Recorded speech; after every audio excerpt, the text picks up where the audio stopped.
But there's one thing I'm scared about Victoria 3, right? The war here is really fun, actually. I really enjoy these wars. But you guys, or everybody always tells me that the war system in Wiki 3 is very, very shit. And that scares me a bit. The way I imagine war in Wiki 3 is you have an army and you click around, right? But I think that's not the case. I don't really know what it is. I want to see what the war looks like. Let's go. War and conflict has broken out in Victoria 3 between the Ottoman Empire and the Egyptians. We'll talk everything from mobilizing our generals and armies through to justifying and, of course, okay, there's war goals. Ultimately declaring peace around our war and our war goals. But what the f? Yeah, it's an air zone.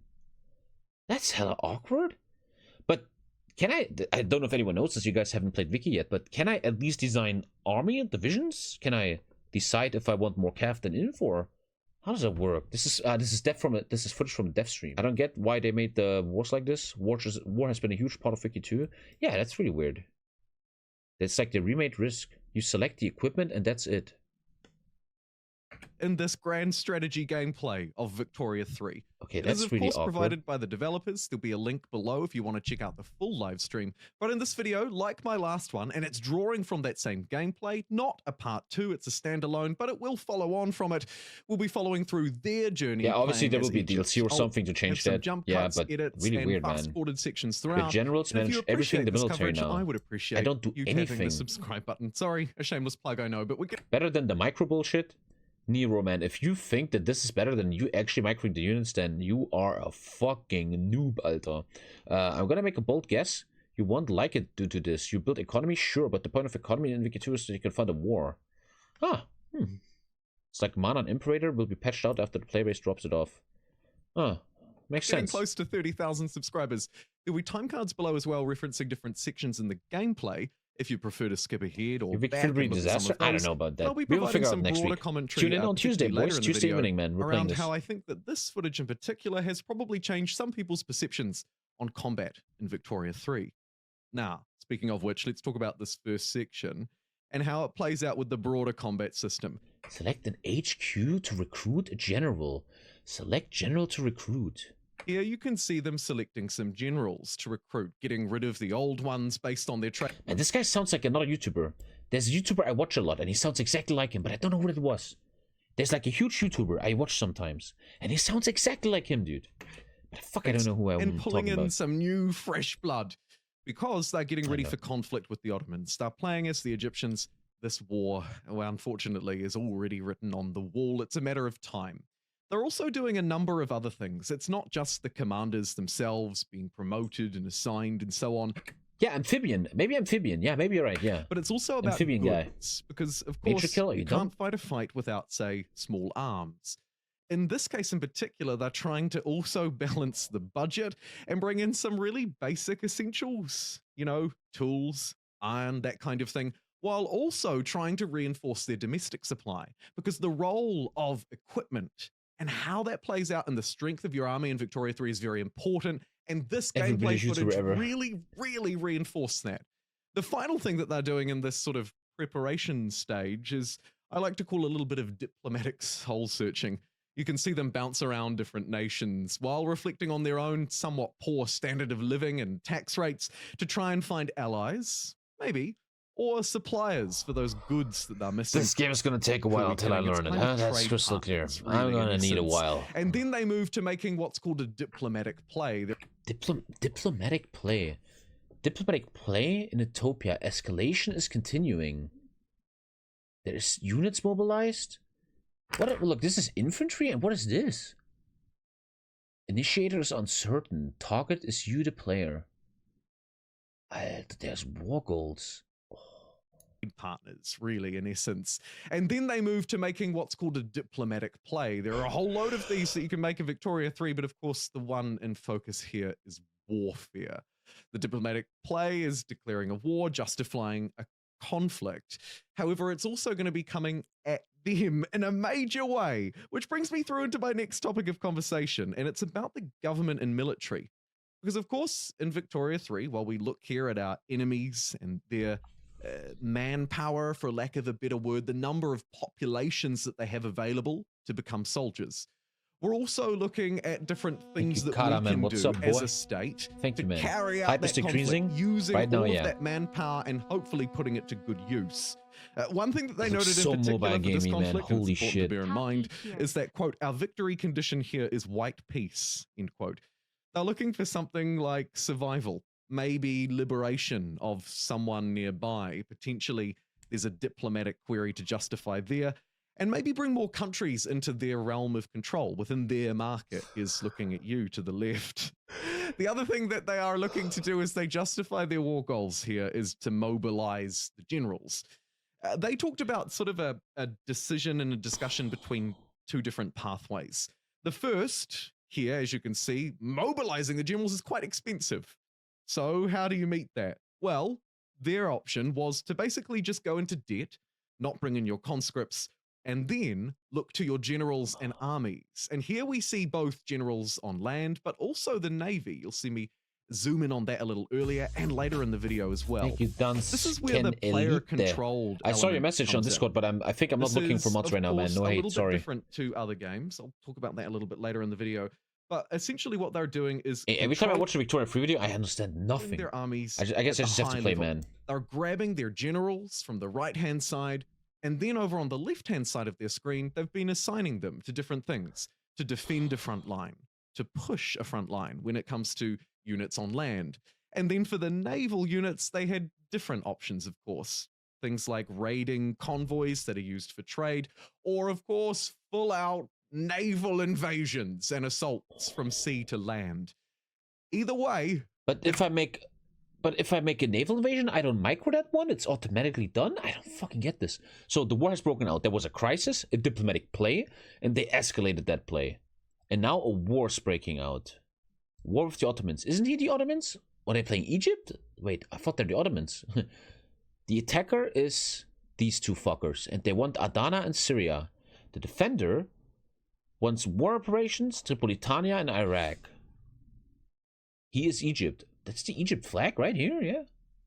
It's time. Okay. After all of that preparation and planning has been done, now they are in the midst of conflict. Battle of Adana. Okay, there's... Alter, that is...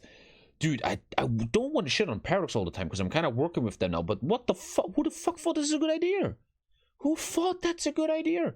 The only reason is that you want to sell it on console or mobile phones, dude. There's Defender and an attacker, and there's no unit types, no artillery or anything. Isn't even unit models. The player's focus shifts a little bit more into the detail. Oh, that's We're really looking bad. Here at specific that battles is taking place along those front lines. Let's where hope we the economy mobilized is our good generals, enough, man. ensured they were equipped. Oh, they're gonna patch that shit. Kind of thing earlier on. They're gonna DLC this shit, man. 100%. Quite interesting. That will set the tone for the rest of this video. The battle here, and more broadly, the entire conflict that Egypt is enthralled in, they are outnumbered considerably, okay? So the opposing force, the Ottoman Empire, has many, many, many more troops. However, we have better equipment. Partly, maybe because our technology, our equipment is better, but moreover, because they are sending in, for lack of a better word, kind of their peasantry, somewhat unequipped, untrained, compared to our armed forces. I like to name my units and roleplay like this, and this kills it. That's a very, very good argument, man. Especially people like to roleplay. Dude, I love naming stuff in EU4. Crusader Kings, obviously. HOI4, naming your armies. Amazing. Which also, as a slight tangential point, highlights the significance of the tech tree and kind of how it comes through to support the 4 or 3 different arms of Victoria 3 gameplay. On God, it's like an air zone. You have a region, you put an army on, and then has random battles, but you don't actually see these battles. You know, the military, internal politics. By the way, does anyone know, does Victoria 3 have tutorials? Like, if I double-click Victoria 3, is there like a tutorial section? There should be, otherwise... Oh. And then, of course, we have that vital economic lens. Here we go again, trying desperately to budget for everything. Here they're balancing a few difficult things. They can increase taxation to get more money to buy more artillery to beat the Ottomans who don't have artillery. But that will HOI4 really macro is amazing. Dude, as always, man, when I see this, HOI4 is the best Paradox game I've ever seen. Heroes of Iron 4 is amazing. The only game I could ever imagine in multiplayer. Beautiful microing, division types, man. HOI4 is a piece of art, man. HOI4 changed my life, literally, man. I went from ghetto kid to apartment owner, man. What a great game. And they did a good move, because Hearts of Iron 3 was the worst game I've ever seen in my life, man. Hearts of Iron 3 is fucking hell, dude. And it was very nice that they made HOI4 so much better, man. Coffers hurt the standard of living and also increase something else. This. Even though for me personally, CK2 is the best Paradox game ever, because I love that game to death. But on paper, man, HOI4, my god, what a great radicalism game. is one of the things in Victoria 3, kind of like an overarching Especially multiplayer in thing HOI4, man. playing So much fun. against their war efforts, and I'm sure our war efforts as we become players. Dude, I don't even know what I'm Victoria looking 3 at. as I well. have no fucking idea, The bro. radicalism, if you're unfamiliar, is kind of like the portion of the population who are a bit more radical to our goals. They don't. CK2 does have good army macro though. Yeah, but CK2 has the best roleplay I've ever seen. They don't make very good troops. In fact, they make much better dissidents did he within actually government push trying forward? to plot against us, right? So they're really altogether not very useful populations. It's not great to have a lot of radicals. We'll also see our debt mounting against us as well here, as you can see. Factors influencing the war support. Yeah, he took Most something. Importantly, of course, that's kind of codenamed for morale. So what is this? If our troops' morale is low, loads of The in-game tutorial of then Vicky we're 3, in you mean? trouble. The other thing Mario, that's what are you talking really about? Vicky important 3 or that we'll 4? see become more important as the gameplay progresses is attrition and the role of the map itself. Unlike in a zoomed-in 4X game where we're grabbing individual units on tiles, here the map plays a different role. It's about supply lines connecting But I think CK2 shouldn't have good army macro, because in medieval times there was one big army, then you choose where you fight on a hill or something, and then that's it, right? Victoria 3 has a big tutorial section. Okay, well, next Tuesday. And that is actually one specific thing that played out in this gameplay that was incredibly fascinating. But there are other things playing out here as well. You can see them fiddling with iron mines and barracks in particular. We need more people in our barracks to become soldiers. We need more iron to make them tools, to make equipment. What? There's a war here or something? For all of that. But, as I mentioned earlier... I just always wonder how developers sit in a room and they're like, so guys, we're developing Victoria 3. What do you guys want to do? How about we actually have no real wars? The players cannot micro armies. How about that? And then they're like, John, that's fucking amazing. John, get on it right now. That's a great idea. Our population is What the radicalizing. fuck is that shit, man? This is who comes up with internal this domestic stuff? Battle that's playing out. Like, who has these ideas? On the global stage, they're fighting multiple fronts. It's a really fascinating example of combat in Victoria 3 and how it plays out at both the state level, but also down here at these individual battles, looking at troops and morale, their strength. If this stuff is skill in war, I'm wondering, let's say you have two players in multiplayer. They're playing Victoria 3 and they want to fight each other multiplayer. Let's say both their nations are the same. My question is, how will one player do better than the other? What is the one player doing better than the other winning this mobile game war? Technology, lucky dice rolls, RNG, economy-wise. Like he makes more guns or something? I like how most people say RNG. Maybe the diplomacy before the war. The skill is entirely determined by the general traits, and whoever did their economy better with better arms and techs. Whoever can afford better equipment. Battalions do they have? In our case, we're generally outnumbered, but much better equipped. Which brings me back to the overall sort of theme that they're pushing for here. But how is that shown in Victoria 3? What is the equipment? Is there like weapons 1, weapons 2, weapons 3? Well, how exactly does better equipment look like? I have artillery, I have...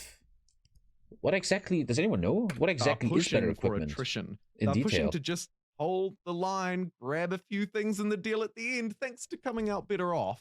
However, we will also see them push the front line and advance the conflict in a couple of minutes. Time card below. Production chains and tech modifiers.